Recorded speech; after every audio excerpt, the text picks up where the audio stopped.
Most people will never be original.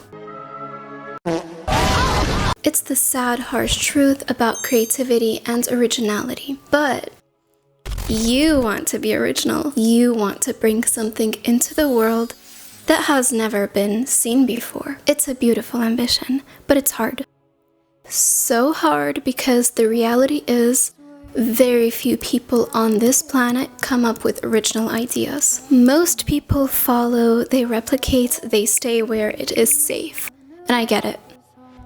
1, it's hard to be original. 2, it's comfortable in the familiar. But you don't want comfort. You want something more. But before we talk about how to be original, we need to talk about why it's so difficult in the first place. See, the world isn't exactly designed to nurture uniqueness nowadays. It wants things to be predictable, manageable.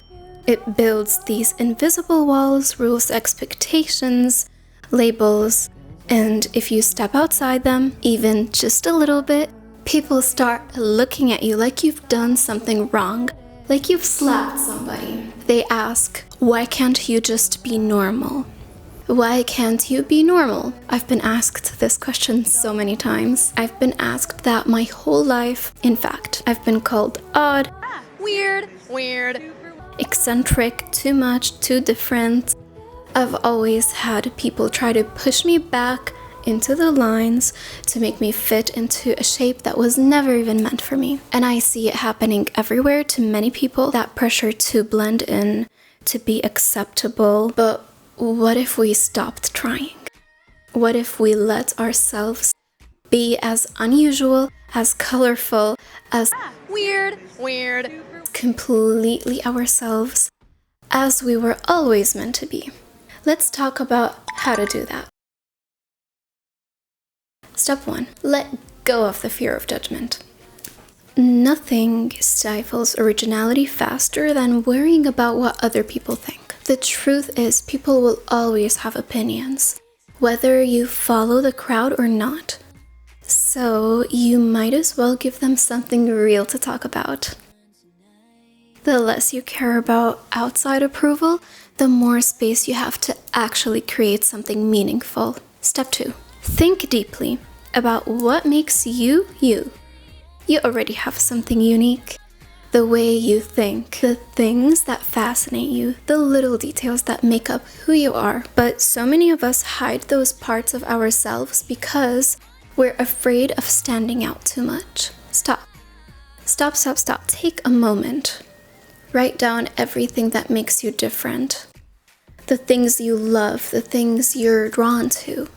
Write it down. That is where your originality is waiting for you to pick it up and show it off to the whole world. Or maybe not to the whole world, but that's where your originality is. That's where your creativity will come from. Step 3, stop looking at other people. Really, seriously, just stop completely. It's easy to get lost in what everyone else is doing, to see something successful and think, okay, maybe I should do that too. Okay, oh my god, that literally happened to me last week, so anyway. So what I'm trying to say is that if you spend too much time watching, you start unconsciously copying. True originality comes when you tune out the noise and let your own thoughts take shape. Step 4. Avoid groupthink. Most people just echo whatever ideas are already floating around. It's easy to fall into that pattern without even realizing it. But originality requires you to step back, to question things, to form thoughts that are yours and yours alone. It means not being afraid to see things differently. Step 5. Amplify the unique parts of you. Those parts of you that people have told you to tone down, that your friends told you to tone down, that your teachers told you to tone down. Turn those up in your style, in your art, in your creative work, in your clothing style, in the way you carry yourself, the way you speak. The world will try to dull your edges, but you don't have to let it. Be vibrant, be sharp, be impossible to ignore. Speaking of color, red, blue, wisteria, Don't they just sound like a dream? Stopping for a second here to ask you, are you a subscriber? If you are, let me know by liking this video. And listen, if you're not subscribed yet, we need to fix that. Go ahead, click it. I know you want to. And turn on notifications too. Let's make this a space where originality thrives. Step 6. Write down your ideas. Big ones, small ones, even the ones that seem silly at first. You never know where they will grow toward. Creativity is like a muscle. The more you use it, the stronger it gets.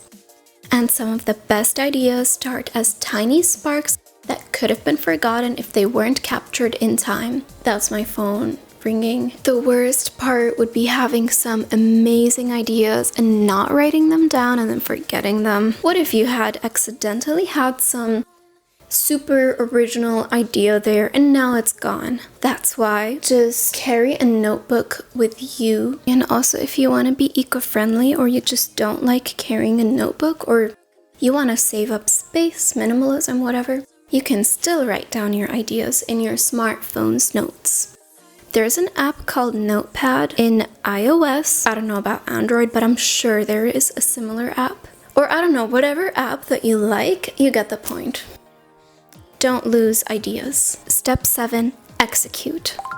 Any idea, no matter how original, is just a thought until you do something with it. And yes, putting something out into the world can really be terrifying, but the things that scare us the most, they're usually the things worth dying for. They're the things worth doing and executing. Now, if you've made it this far, I already know that you're the kind of person who cares about creativity and doing something meaningful. And if you would like to support what I do, you can buy me a matcha latte. Links in the description. It keeps me going. And honestly, matcha latte tastes really good and it motivates me. If you've ever found step 7 hard, aka the executing phase or part, executing your ideas, and you find yourself procrastinating things or not feeling like you really want to take that first step, this video is your best friend, this one. Master yourself, master your craft, power of discipline. It's a video I made about how to master your art and creativity and your craft by harnessing the power of discipline. And in that video, you will see it is really not that hard. It is easier than procrastinating for sure.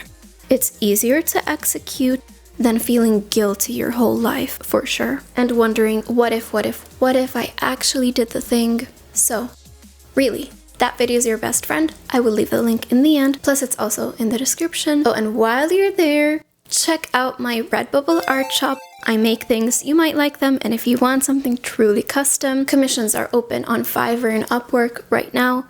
Links below. Now tell me, what is something unique about you? Please don't be shy. Just really tell us what you think, what you have. Leave it in the comments. What's something you've been holding back? Drop it down in the comments. Let's talk, let's celebrate it, because here you don't have to be worried. You don't have to fit in. You just have to be you. Thank you for spending some time with me today. I enjoyed your company. Bye.